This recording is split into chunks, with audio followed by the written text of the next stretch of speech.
Ça faisait quelque temps qu'on n'était pas rentré à nouveau dans le calendrier biblique.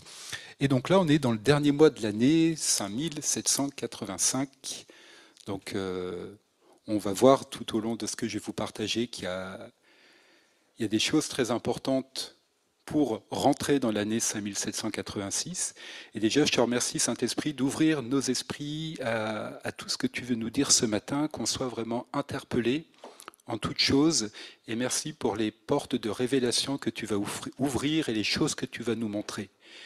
Et, et cette année, donc 5785, elle se termine dans quelques jours, puisque la tête de l'année, la fête de Rosh Hashanah, c'est vers le 22 septembre. Et si vous vous rappelez, l'année 5785, c'était la bataille pour les hauts lieux. Donc là, on termine l'année hébraïque. Et cette année, on va voir qu'il y a plein de choses qui vont bouger, que quelque chose en nous doit bouger. Et l'année 5785, l'année 5780 en hébreu, ça fait référence à la lettre hébraïque P, P-E-Y. Ça veut dire que la bouche parle. Voilà. Et dans cette année P où la bouche parle, c'est une décennie, c'est une année qui est très particulière pour confesser avec sa bouche. Et c'est tout l'enjeu de cette décennie. Et c'est ce qu'on a fait ce matin quand on proclame la parole, c'est de parler la parole, de déclarer la parole à voix haute pour que des choses puissent arriver. Et nous entrons en 5786, et 5786, on aura l'occasion, je pense, de voir ça dans quelques temps, cela concerne le fait de revendiquer notre héritage. Et donc, on peut déjà déclarer ce matin à haute voix, j'ai un héritage. Un héritage. Alors c'est pas toujours facile de s'y retrouver dans les mois, dans les calendriers, etc. Donc j'ai repris j'ai essayé de faire un schéma un peu plus qui aide à comprendre, puisqu'on est dans le mois des Louls. Donc vous le voyez, il est un peu au milieu, et on termine en fait l'année civile, puisque dans la culture juive, vous avez une année civile qui va du mois de Tishri jusqu'au mois des Louls, mais vous avez aussi une année religieuse qui commence au mois de Nissan, qui est la Pâque, et qui se termine au mois d'Adar. Voilà. Donc il est un peu au milieu de l'année. Donc Tishri, c'est la tête de l'année, donc de l'année civile, et c'est pendant ce mois où on a toutes les fêtes d'automne, la fête des tabernacles, la fête des expiations et la fête des trompettes. La fête des tabernacles, c'est la fête de Sukkot, et au passage, je nous invite le 8 octobre, puisqu'il y a une soirée de Sukkot donc en ligne sur YouTube, à se retrouver pour ce moment très, très important de l'année. Tous ici. Ok, pour ceux qui peuvent, ici, pour ceux qui ne peuvent pas, en ligne. Voilà, donc on est sur les derniers jours de l'année 5785 et on va rentrer en 5786. Donc le mot Elul, on a déjà eu l'occasion d'en parler, ça forme ce qu'on appelle un acrostiche. Alors dans le texte hébreu, quand on reprend le texte hébreu « Je suis à mon bien-aimé est à moi » en langue hébraïque, chaque première lettre va former le mot Elul. Donc le mois d'Elul, il a quelque chose à voir avec l'intimité, avec l'amour, avec le fait de rechercher Dieu, c'est ce que nous dit sa parole, de chercher continuellement sa face, de le chercher de tout notre cœur, de l'aimer de tout notre cœur. Donc il y a vraiment une invitation à expérimenter, plus particulièrement pendant ce mois d'Elul, la présence quotidienne de Dieu dans nos vies en faisant une priorité. Et Dieu, dans ce mois, cherche des cœurs passionnés qui le recherchent intensément.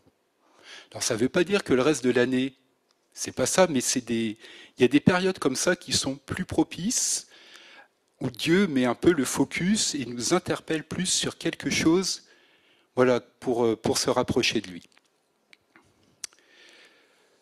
Le mois des Louls, c'est le mois où le roi descend dans le champ. La plupart du temps, le roi, il est dans un palais, il est assis sur son trône dans un palais. Donc pour aller le voir, c'est tout un protocole, il y a toute une sécurité, etc., etc. Mais pour les Juifs, ce mois d'Elul, c'est un mois particulier, puisque dans leur tradition, dans leur culture, le roi, il sort de son palais et il vient dans le champ, à proximité du peuple, à proximité des hommes, des femmes. Ouais, en fait, Christophe, le Ouais. champ, ça veut dire quoi pour nous? Parce que nous, on n'est pas des agriculteurs. En fait, Dieu, il parlait à des agriculteurs. Mais aujourd'hui, ça veut dire quoi? Mais ça veut dire, il veut venir dans ta vie quotidienne. Dans ta vie, c'est Ah, ça. il faut bien le comprendre. Il veut venir dans ta vie quotidienne. Donc, il est descendu de son ciel pour venir voir ce que tu fais dans ton travail sur la terre. Et il s'est incarné pour ça. C'est quand même assez exceptionnel. C'est exceptionnel. Et ça rejoint ce que Emma a partagé tout à l'heure. Quand on adore Dieu, il y a une autoroute, sauf que là, il descend de son trône. Et c'est un peu le modèle de Jésus. Jésus, qu'est-ce qu'il a fait quand il est venu sur terre? Eh bien, il a dressé sa tente, il est venu parmi nous. Et c'est ce que l'on peut lire dans le verset de Jean 1,14, que je vous présente ici. Donc, c'est en version Darby, pardon. Et la parole devint chair et dressa tabernacle au milieu de nous. Et nous avons vu sa gloire, une gloire comme d'un Fils unique de la part du Père, pleine de grâce et de vérité. Donc le roi, il descend et il vient dans notre quotidien. Notre champ, c'est notre vie de tous les jours, c'est notre travail, c'est là où on est, c'est Oasis d'amour, c'est le cabinet d'infirmier, c'est l'école, le collège, voilà. C'est cet endroit où l'on vit. J'ai quand même te poser une question, Christophe. Pourquoi il fait ça, en fait? C'est Parce quoi son idée à Dieu? Son idée, c'est qu'il a envie que nous, on est ses transporteurs, on est ses porteurs de sa gloire, et ce qu'il veut, c'est toucher le monde qui est autour de nous. Ah, donc en fait, il veut passer par nous pour aller toucher les autres. C'est ça. Ah, et donc on transporte sa maison, quoi. On transporte sa maison. Ah, donc c'est intéressant de se On dire transporte que sa gloire. partout où on vit, en fait, on doit garder à la conscience que son idée, c'est qu'on l'emmène avec nous dans le travail pour toucher les autres. En fait, c'est ça qu'il est en train de nous dire à la tête de l'année. C'est ça. Ah, c'est intéressant. Et il veut qu'on prête attention à ce qu'il fait, parce qu'il veut le faire peut-être d'une manière dont on n'a pas l'habitude. Parce qu'on le verra plus tard, mais Dieu, il y a quelque chose de créatif en Dieu, et c'est aussi un temps pour être attentif, de dire, mais Seigneur, comment tu vas te manifester en moi, au travers de moi, pour pouvoir toucher les gens que je côtoie. Ah, si je comprends bien, Dieu s'est déguisé, en fait. Il s'est déguisé en infirmière, il s'est déguisé en prof, il s'est déguisé en entrepreneur. En fait, il a pris un déguisement, il s'est mis chez nous, parce qu'en fait, c'est lui qui vit chez nous, c'est même pas nous. Il se déguise et il faut qu'on fasse le boulot. D'accord. C'est l'idée de Dieu. C'est son idée. Pourquoi? Parce qu'il se rend accessible à tous les hommes, à toutes les femmes. Il veut que ça soit un temps où chacun puisse s'approcher de lui, chacun puisse le rencontrer. Et donc, il veut, au travers de nous, manifester sa bonté, son amour, sa justice. Et en plus, quand tu vas à l'église, il te demande de prier pour les autres. Ce qu'on vient de faire, d'ailleurs. C'est Vous avez ça. remarqué qu'on a prié pour les gens de notre travail, alors qu'on n'était pas au courant, finalement, qu'il voulait aussi, lui, venir vivre chez nous, pour, avec nous, aller toucher les autres. Les autres. Et le problème, c'est nous, c'est pas les autres. C'est ça. Vous vous souvenez de notre cher ami Carlos, avec qui on va faire un petit coucou ce matin, hein, parce que c'est le problème, c'est pas les autres, c'est nous. Donc que le Seigneur, dans ce début d'année, il puisse nous aider à nous occuper des autres. C'est ça. Et tout ça, donc, parce qu'il nous aime et il veut amener chacun à vivre cette relation. Je suis à mon bien-aimé est à moi. Dieu désire donc nous manifester sa présence et son intention particulièrement dans ce mois des Louls, j'y arrivé, désolé, j'ai un peu la gorge sèche, c'est d'emmener le roi dans notre champ. Alors on l'a dit, le champ, c'est notre quotidien, c'est tout ce qu'on fait dans la vie de tous les jours, pour que sa présence se manifeste au travers de nous. Et notre présence, justement, devrait faire la différence par rapport au monde, là où on est. Parce qu'on est des porteurs de sa gloire, et comme les Lévites d'ailleurs ont porté la gloire.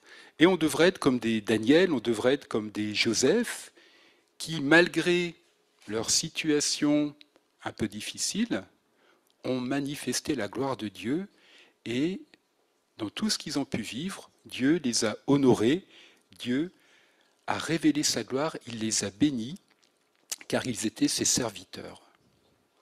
Et Dieu nous confie sa gloire. On est ses porteurs de sa gloire, il nous confie sa gloire. C'est ce qu'on peut lire dans le psaume 62, verset 8.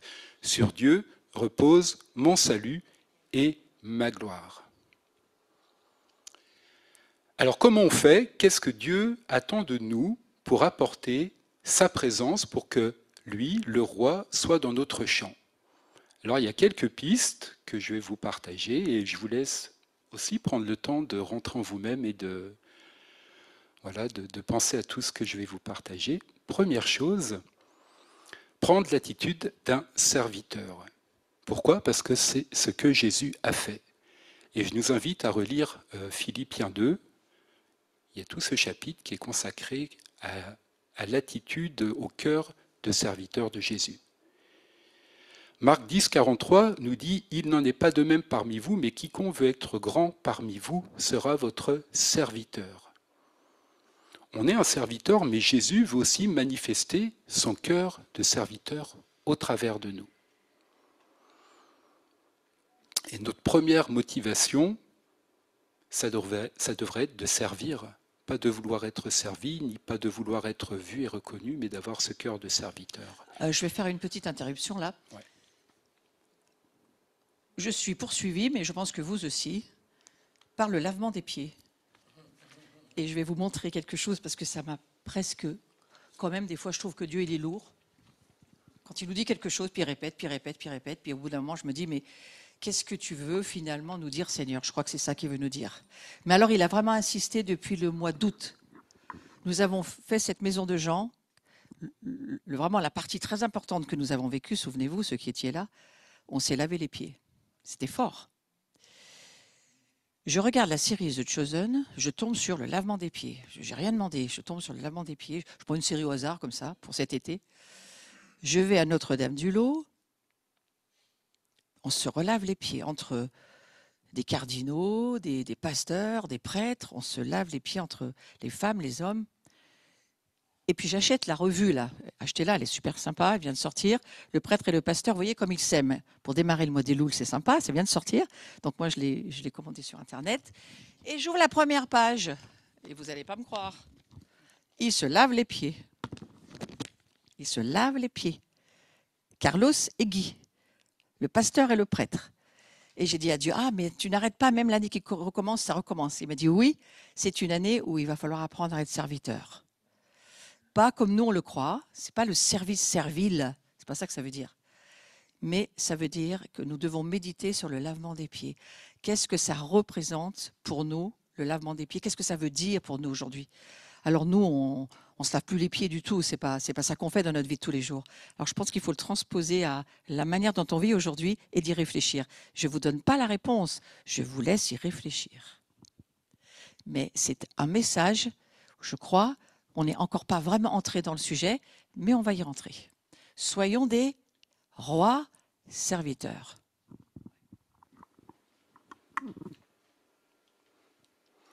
Deuxième chose, chercher à être une bénédiction.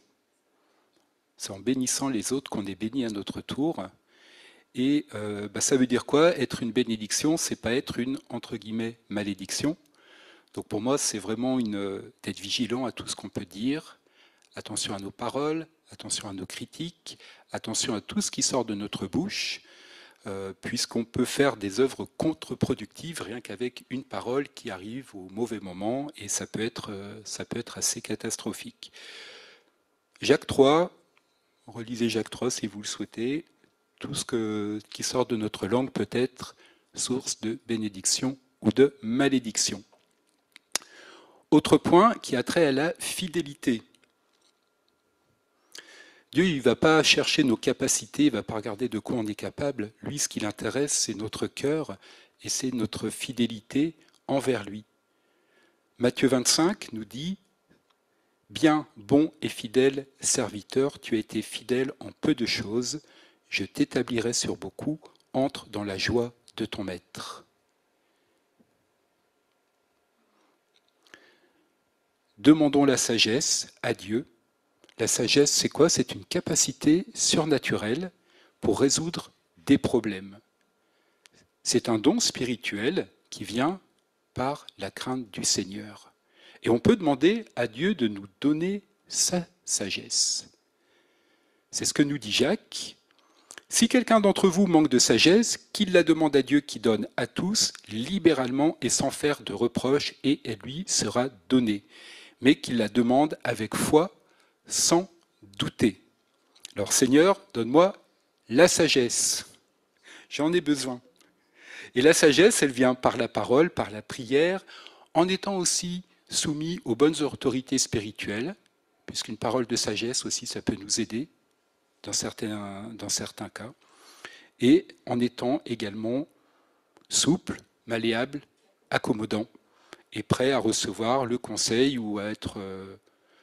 ou que quelque chose soit rectifié s'il y a besoin, mais à l'accepter. Et enfin, demander la créativité à Dieu. Pourquoi? Parce que nous, on est limité dans notre façon de voir les choses, dans notre façon de résoudre des problèmes face à certaines circonstances, et Dieu y crée en permanence. Et en recevant cette capacité spirituelle, on peut voir les choses d'une autre manière, on peut avoir des solutions à certains problèmes. Ça peut nous permettre de répondre à certaines interrogations autour de nous, et c'est le Saint-Esprit qui nous rend capables de marcher dans cette créativité. Ce n'est pas nos propres forces. Là, j'ai envie de faire une petite interruption. Je repensais par exemple à notre communauté qui a 30 ans d'âge aujourd'hui. Ça fait 30 ans qu'on refuse de créer des listes pour l'adoration. On se fait une liste de chants puis on la suit. Laurent, il a fait une croix dessus, il a dit jamais. Et je crois que ça fait 30 ans que ça dure, presque. Presque. Pas très haut. En général, il n'y a pas de... Et nous, Dieu sait si on râlait parfois. On dit on aurait une liste, ce serait plus simple. Mais ça, c'est très, très révélateur. J'en parle parce que c'est très, très révélateur. De la même manière que lorsqu'on va servir les autres par la puissance du Saint-Esprit, on ne la sert pas par la puissance de notre cerveau. Et qu'on a donc besoin, c'est ce que nous dit le Seigneur, d'être rempli de l'Esprit, continuellement rempli d'Esprit. Ça veut dire, c'est pas que le lundi, c'est le mardi, le mercredi, le jeudi, continuellement rempli d'Esprit. C'est pas que le dimanche, continuellement rempli d'Esprit, parce que nous avons besoin de cette substance en nous du Saint-Esprit pour nous aider à rester créatifs et à ne pas vivre dans les habitudes qui deviennent des emprises.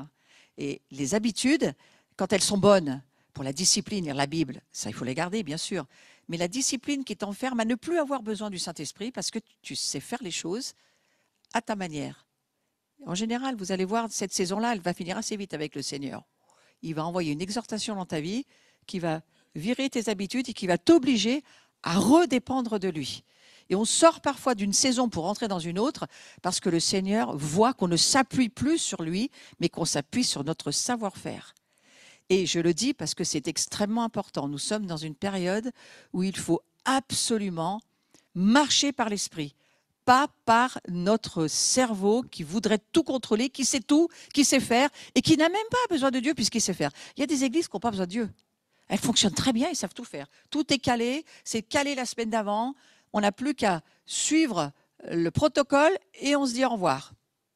On sait même ce qu'on doit donner puisque la dîme, elle est calculée pour toute l'année. Donc, il n'a même plus bien réfléchir aux dons. Non, mais c'est fou, ça, quand même.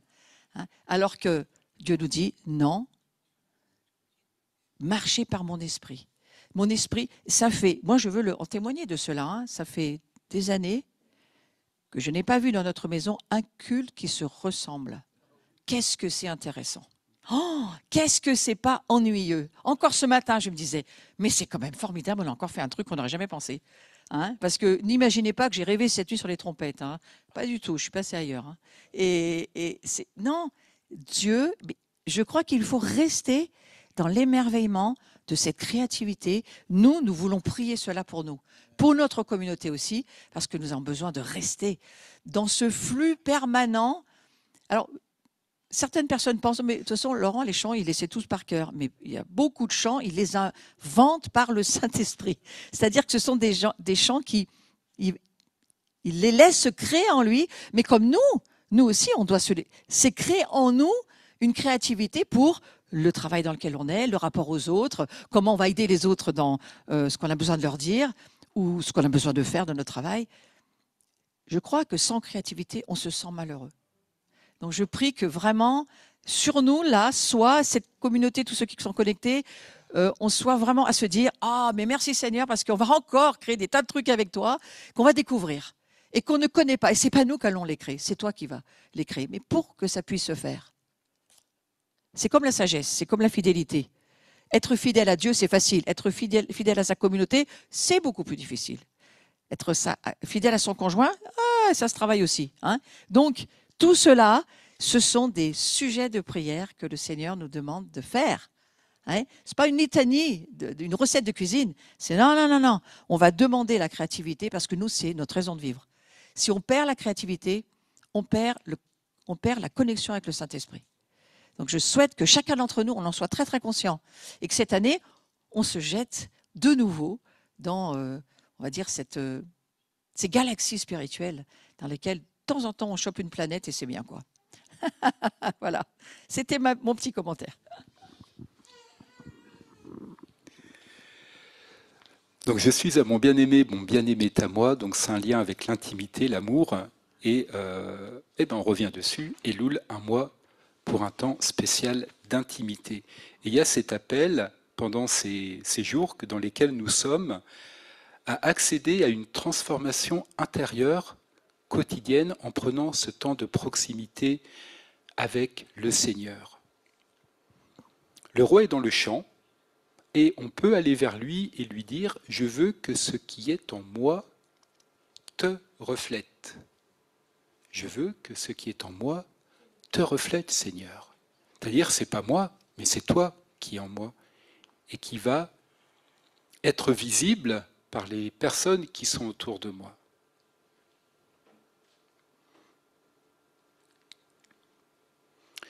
Un mois aussi pour développer une discipline quotidienne pour écouter ce que Dieu veut et a à nous dire.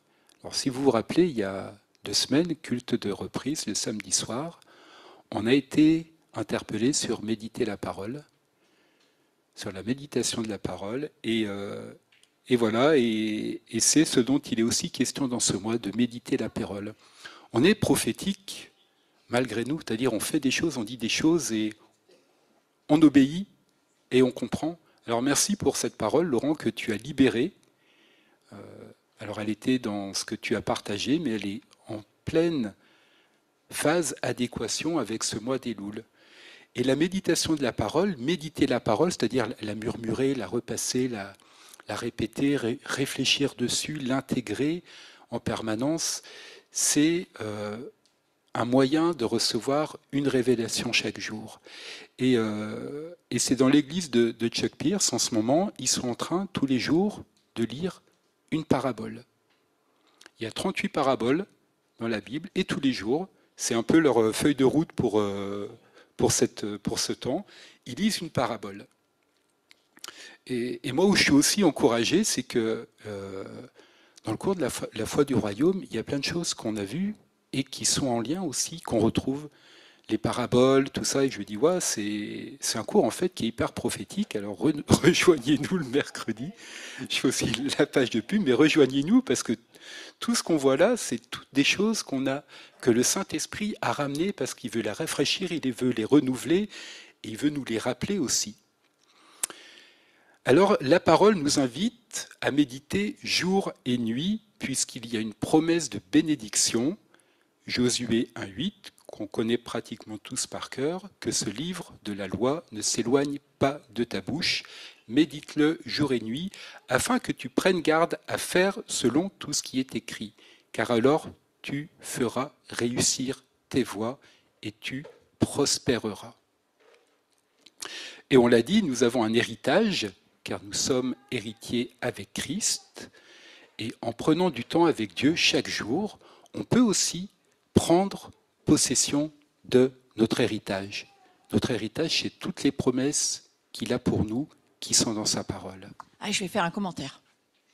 C'est écrit, alors tu n'as pas mis le verset, mais c'est écrit, et si nous sommes enfants, nous sommes aussi héritiers. Tout le monde connaît ce verset quand même plus ou moins. Hein. Si nous sommes enfants, nous sommes aussi héritiers, héritiers de Dieu, co-héritiers de Christ. Si du moins nous souffrons avec lui, afin que nous soyons aussi glorifiés avec lui. Là, on parle des souffrances pour l'évangile, hein, pour le royaume de Dieu. On ne parle pas des maladies et tout ça. Là, c'est souffrir pour la cause de Christ. Ça nous amènera, si nous traversons ces souffrances-là, à régner. Mais ce n'est pas là-dessus que je vais aller. Si nous sommes héritiers, ce n'est pas marqué si nous avons un héritage. C'est marqué si nous sommes héritiers. Que ça puisse entrer dans ton esprit comme une révélation. Tu n'as pas un héritage.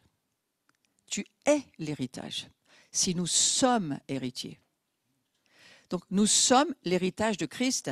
Donc ça fait partie de notre nature de famille de Dieu. Et l'héritage que nous sommes, il faut aussi, bien sûr, le laisser grandir, le laisser se développer à son potentiel. Mais je vous rappelle que nous n'avons pas un héritage. Nous sommes héritiers et nous sommes co-héritiers. Je voudrais juste que vous fassiez la différence. Nous n'avons pas des ténèbres, nous étions ténèbres. Nous sommes devenus lumière. Nous n'avons pas de la lumière, nous sommes lumière. Ça fait partie de notre identité. L'héritage fait partie de notre identité spirituelle. Donc Dieu est intéressé à ce que nous allons devenir. Et ce mois d'Elul, il regarde particulièrement nos vies en se disant, est-ce qu'ils savent qu'ils sont mon héritage ou est-ce qu'ils courent après quelque chose qu'ils sont? D'accord? Ça vous réveille un tout petit peu là? Hein? Beaucoup courent après leur héritage alors qu'ils le sont.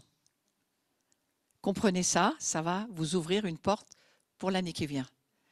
Et entrez dans le fait que vous êtes son héritage et que vous devez maintenant lui offrir dans la maturité l'héritage que vous êtes pour lui.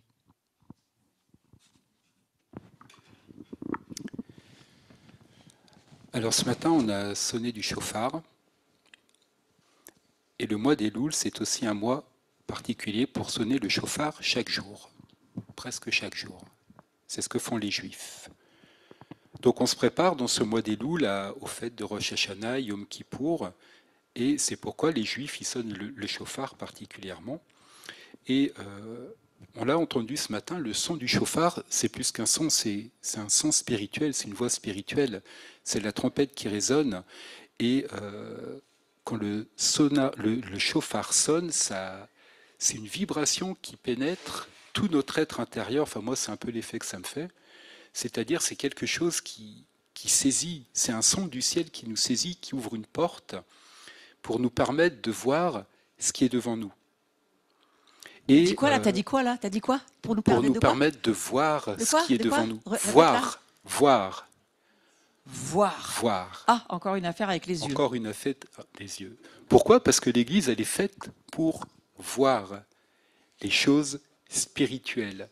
Et sur l'île de Patmos, Jean, il a été appelé au son d'une trompette, d'un chauffard, à monter et à voir les choses que Dieu voulait lui montrer.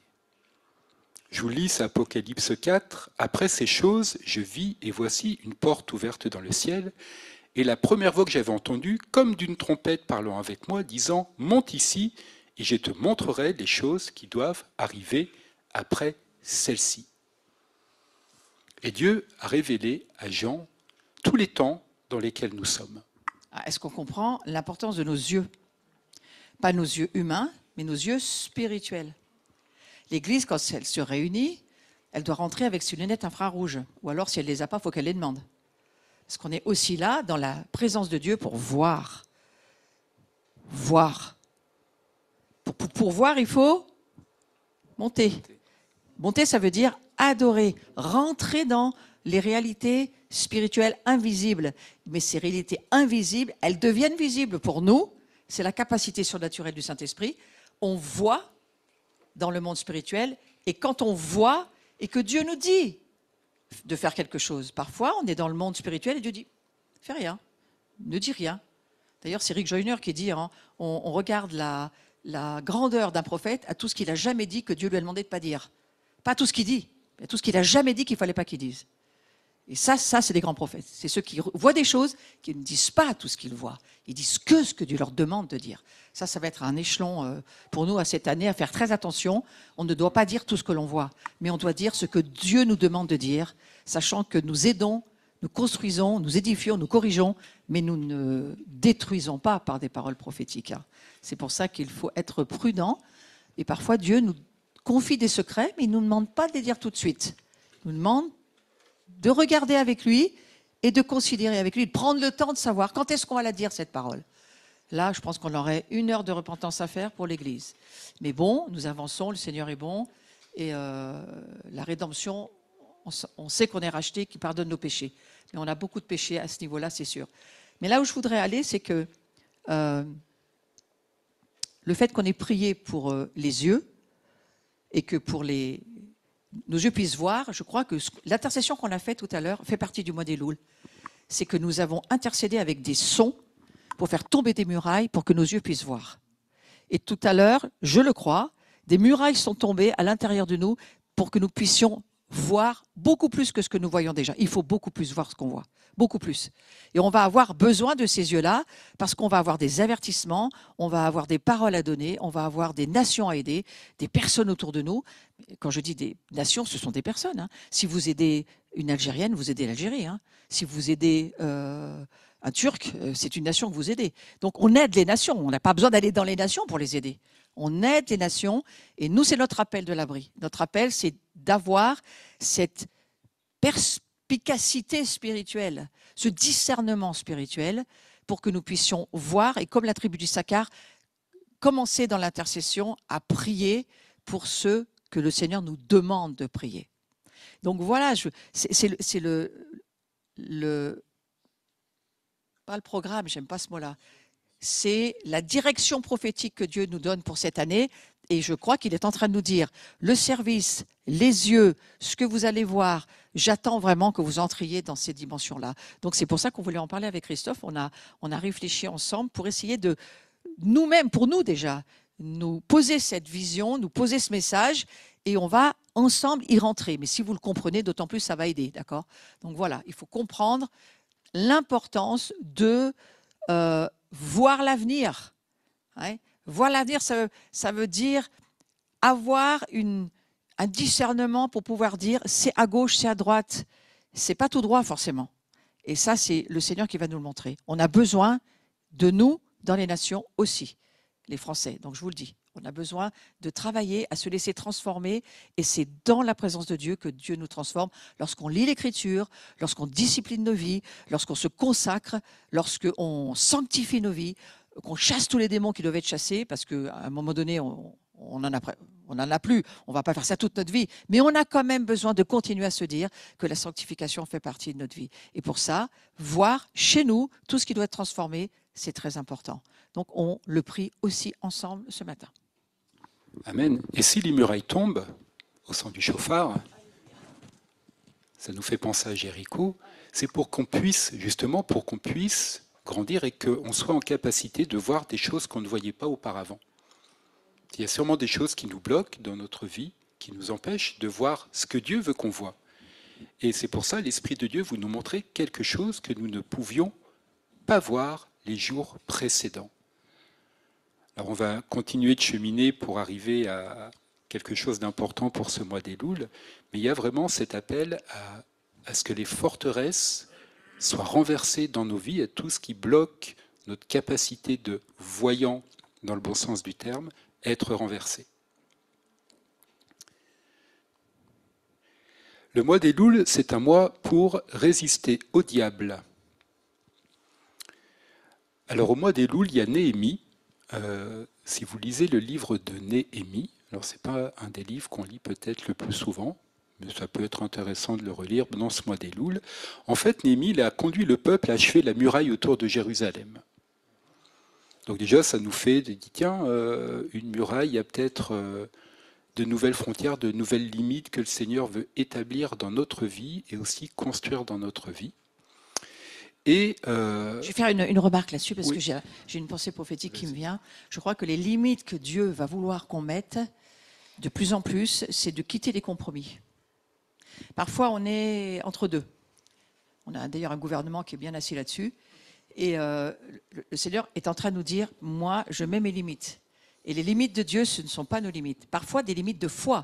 Il va falloir laisser s'étendre en nous l'Esprit Saint en nous qui doit étendre en nous notre âme, hein, pour que notre âme se laisse faire, se soumette, parce qu'il faut virer les peurs, virer les doutes, virer la confusion, parce que ça pourrait bien nous gêner pour ce que Dieu va nous demander pour la saison qui s'ouvre pour nous, devant nous cette année. Hein.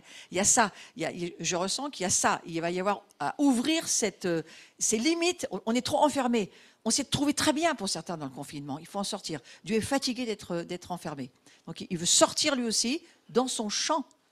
Et nous, souvent, on est enfermés dans nos petites vies et puis on ne laisse pas du tout sortir le Saint-Esprit dans le champ où pourtant il nous a mis en termes d'incarnation, mais dans ce champ-là, il ne se passe rien. Ah ben non, mais moi je ne peux pas parler. Ah mais non, mais moi je suis ici. Mais moi je ne peux pas dire ça. Moi je ne peux pas faire ça.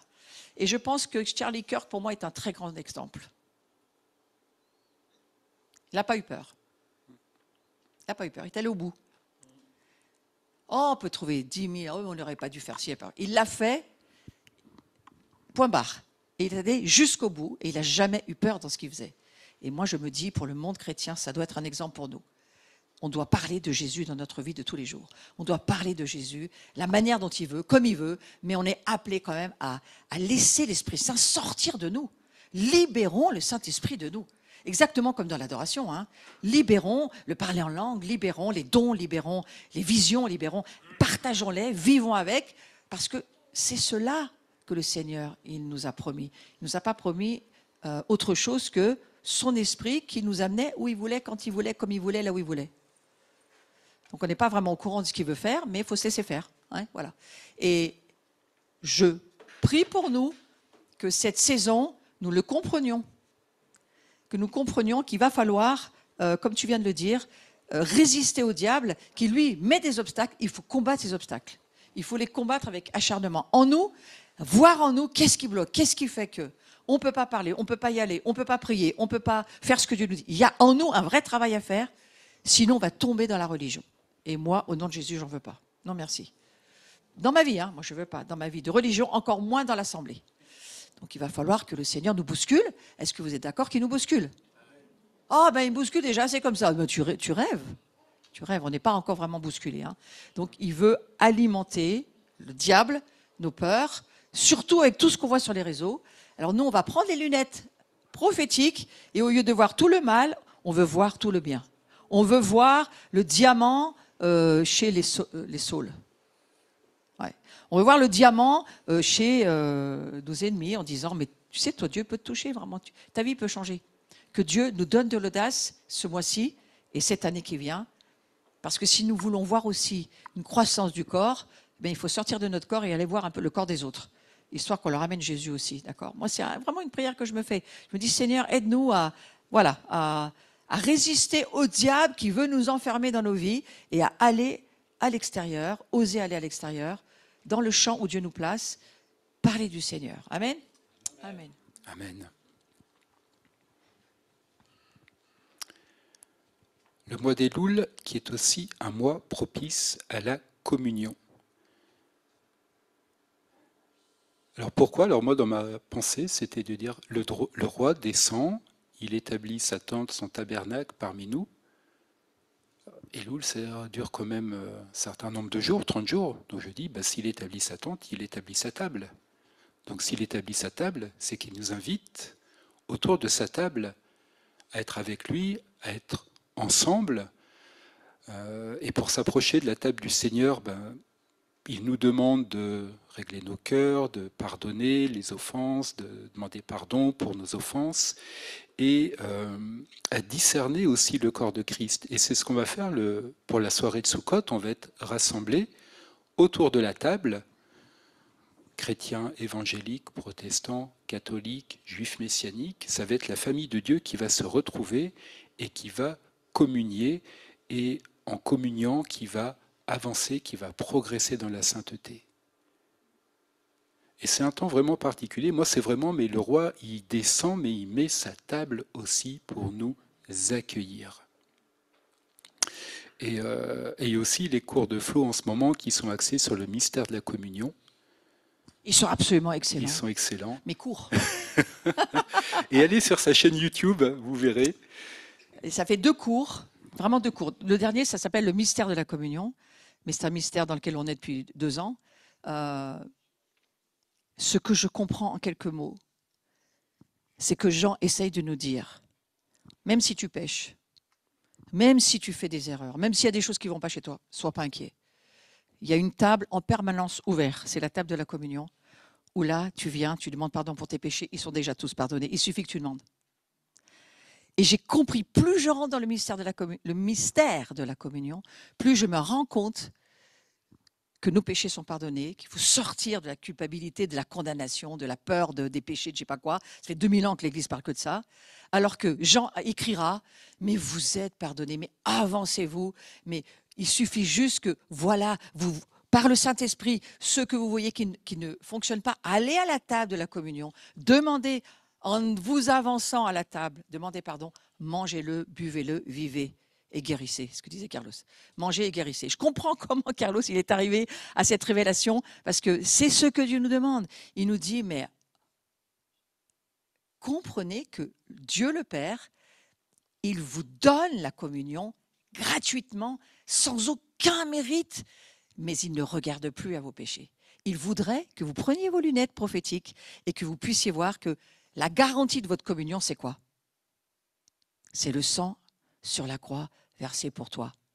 Le sang du Christ, du oint, versé pour toi. Ce sang-là, il a coulé pour toi. Tu crois ça, tu demandes pardon pour tout ce qui dans ta vie, tes péchés ne vont pas.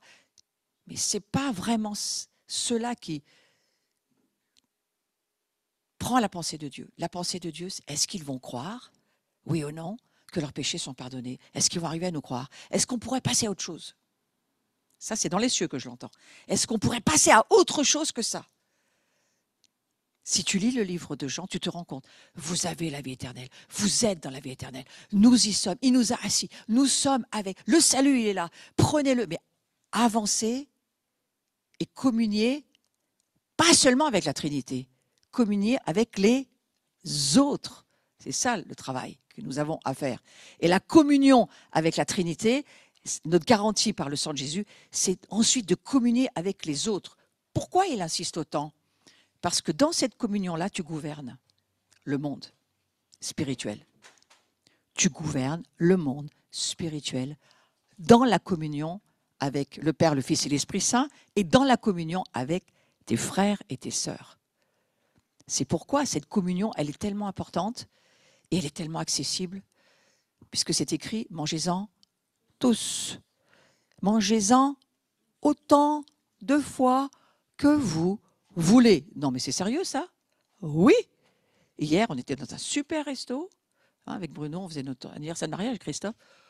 Sans rien dire, on s'est pris une communion à table avec un super pinard et un super pain. Et j'ai dit, oh, Jésus a vraiment bon goût ce soir.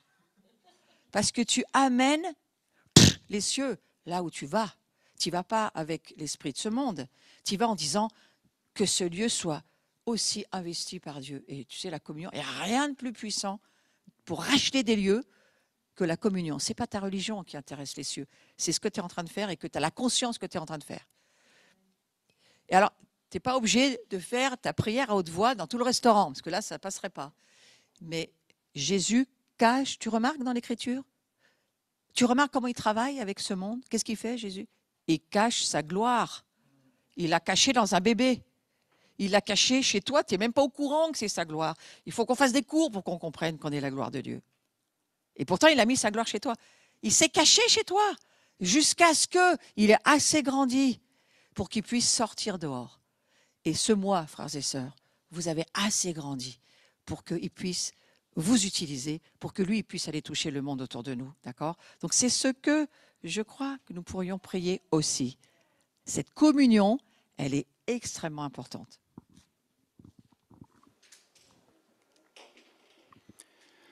Le mois des Louls est aussi un mois qui est propice à la repentance.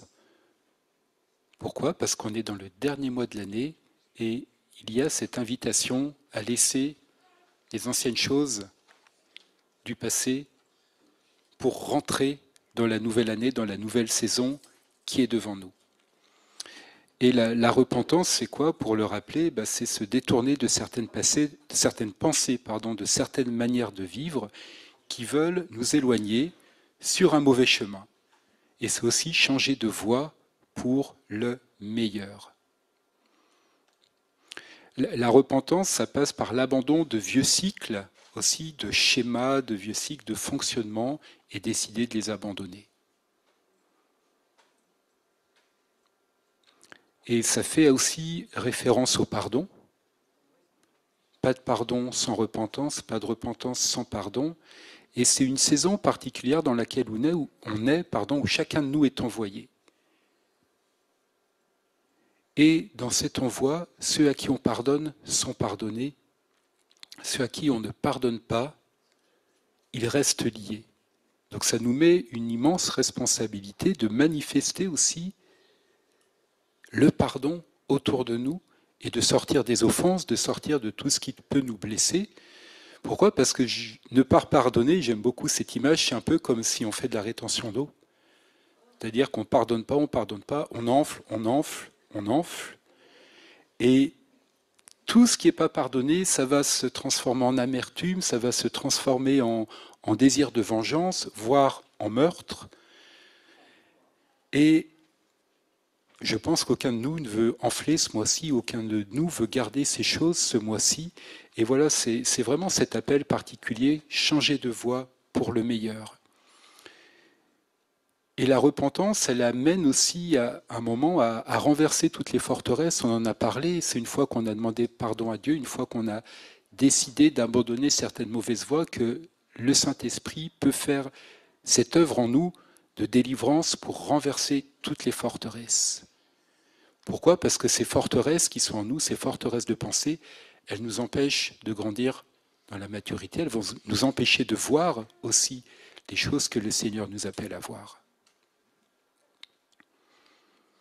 La vérité doit pouvoir passer et on doit pouvoir voir clair, mais toutes ces forteresses, c'est des murs qui nous empêchent et de voir. Voilà, donc c'est un appel vraiment particulier dans ce mois. Renverser les forteresses et rentrer, monter dans les choses que Dieu veut nous voir, pour qu'on puisse voir, entendre et manifester sa présence qui soit avec nous dans notre champ tous les jours. Et pour terminer, j'ai préparé une prière. À part Flo, si tu veux rajouter quelque chose. Non, je pensais pendant que tu parlais des forteresses, je suis revenue à MLK où Dieu m'avait donné cette vision des montgolfières en France. Il m'a parlé pour la France et je l'ai donné à MLK d'ailleurs cette parole où il voyait nos vies comme des montgolfières et un certain nombre de montgolfières ne pouvaient absolument pas s'élever, ne pouvaient pas monter dans les cieux, ne pouvaient pas monter pour voir parce qu'elles étaient accrochées avec des très grosses cordes.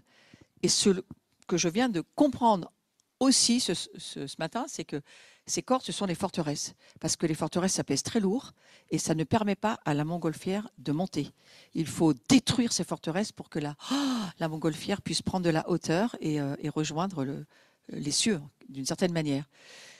Et c'est pourquoi la Bible, elle dit, vous renversez les forteresses, les hauteurs, les arguments, les raisonnements, tout ce qui s'élève contre Christ. Renversez-les et amenez toutes vos pensées captives à Christ. Donc ce matin, c'est ce qu'on fait. S'il y a des choses que tu vois de ton passé, je crois qu'il faut juste dire, Seigneur, voilà, cette forteresse que je vois, je m'en défais, je ne la veux pas, je la renverse dans ton nom et je ne veux absolument pas que ça me retienne au sol. Je veux pouvoir monter. Il y a des forteresses, il y a des vies passées, il y a des choses qui ne sont pas réglées dans nos vies passées. Il y a Alors, on ne peut pas se repentir de ce qu'on ne voit pas. Et on ne va pas non plus aller chercher avec des pelleteuses. Ce qu'on ne voit pas, on ne le voit pas. Ce qu'on ne voit pas, on ne le voit pas. Il faut laisser ça tranquille. Mais ce que nous voyons, il faut faire quelque chose avec ce que Dieu nous fait voir. Et lorsque la saison est venue de voir, c'est pour ça que ce sont des cycles qui se répètent, et Dieu recommence d'année en année, parce que d'année en année, il creuse le puits que nous sommes. Il travaille comme un puits de profondeur en profondeur pour que nous puissions justement nous élever de plus en plus haut. Vous avez des vies qui ne s'élèvent pas dans l'Église parce que non seulement il n'y a aucun travail qui est fait, mais aucun désir de voir quoi que ce soit. Moi, je prie pour que nous ayons le désir de voir et de ne pas avoir peur de voir, de relire, même dans nos familles, avec nos proches, de relire nos histoires, revoir ce qui s'est passé, revoir avec les yeux du Seigneur aujourd'hui et se dire, est-ce que c'est OK, réglé, ou il y a encore des choses bizarres, on va encore les parler, on va encore les prier, parce que ça prend du temps aussi. C'est un chemin, hein, la liberté, c'est un chemin. Donc voilà, je crois que ces forteresses-là, il y en a certainement dans nos vies que le Seigneur veut peut-être nous montrer.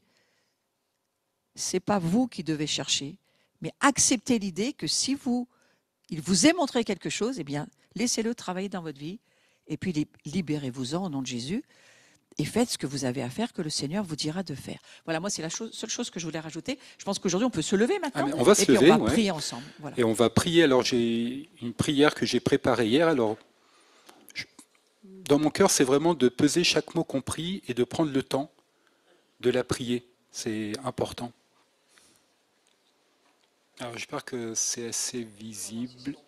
Ça va? Ouais, non, parce que c'est entre ce qu'on voit à l'écran et... Enfin, sur la télé, c'est un peu différent. Allez. Seigneur Jésus, je désire rechercher ta face et ta présence chaque jour et plus particulièrement dans ce mois d'Éloul.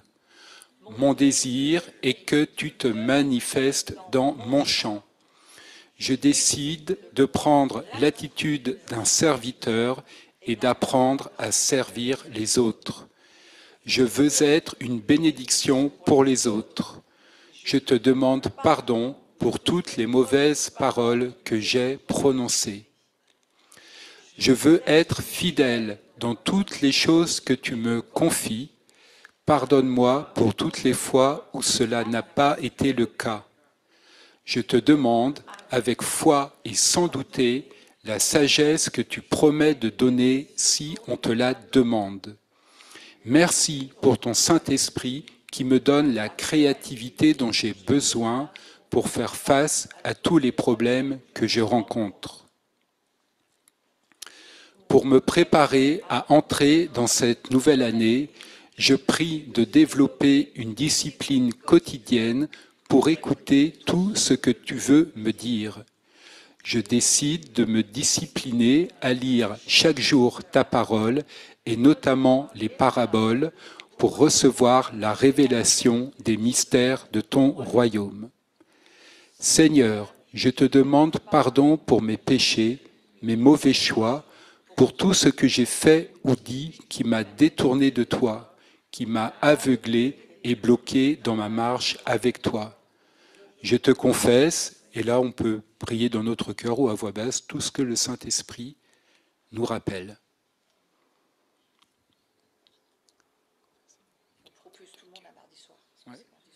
Et on va continuer mardi soir, en ligne.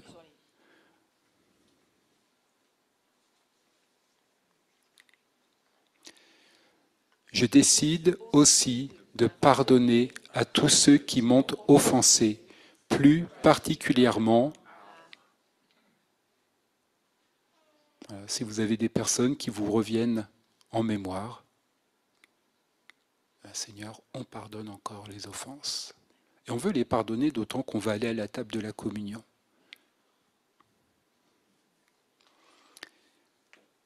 Seigneur, tu renverses toutes les forteresses qui se sont installées dans ma pensée. Au nom de Jésus, ces forteresses sont renversées et détruites ce matin. Enfin, je revendique mon héritage. J'ai un héritage. Je suis un héritage aussi. En cette année 5786 qui va commencer, je prendrai possession de mon héritage. Amen. Alors, quand on dit « je prendrai possession de mon héritage », vous comprenez ce que ça veut dire? C'est pas « je vais chercher chez les autres ». C'est « je prends possession de ce que Dieu a mis en moi ». C'est ça l'héritage, hein? C'est « je suis l'héritage ». Donc, je vais prendre possession de toutes les promesses de Dieu dans sa parole. Alors, on n'y arrivera pas toutes cette année, mais quelques-unes. Hein. Une partie de l'héritage que je suis, je vais en prendre possession. Je vais me l'approprier. Je vais m'approprier ma liberté en Jésus-Christ. C'est un chemin, la liberté. Chasser les démons, c'est un chemin. Guérir des maladies, c'est un chemin. Mais je vais m'approprier ma part d'héritage que je suis, pour que je puisse offrir à Jésus encore plus de qui je suis en lui. Vous comprenez, c'est une autre manière de penser que de se dire, je vais aller chercher chez les autres. Non, non, l'héritage, c'est toi. C'est ça, l'héritage, c'est nous. Et ça, c'est la révélation que Dieu donne dans ce mois des Louls à notre communauté. Je suis son héritage et je vais travailler. Oui, je suis ses ressources, je suis ses richesses. Je suis, mais il faut maintenant que... Tu te souviens, Christophe, on avait fait une année, je ne me rappelle plus, avec un coffre, tous les deux, pour Narnia. On avait passé Narnia et on avait vraiment compris, et ça me revient, qu'on avait passé l'armoire ensemble, toute la communauté, et on s'était dit, on avait sorti un coffre, on avait posé plein de choses, et on s'était assis à côté. Mais aujourd'hui, je comprends qu'on est dans le coffre, en fait. Et c'est nous qui sommes le trésor de Dieu.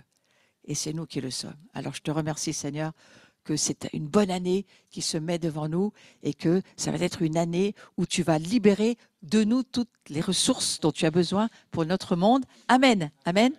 Je vous invite à amener, pour ceux qui pouvaient le faire maintenant, vos offrandes. Maintenant, on va, rasseyez-vous, c'est plus simple. On va faire passer les boîtes rapidement parce que c'est comme ça que nous voulons semer. On veut semer aussi ce matin dans l'héritage.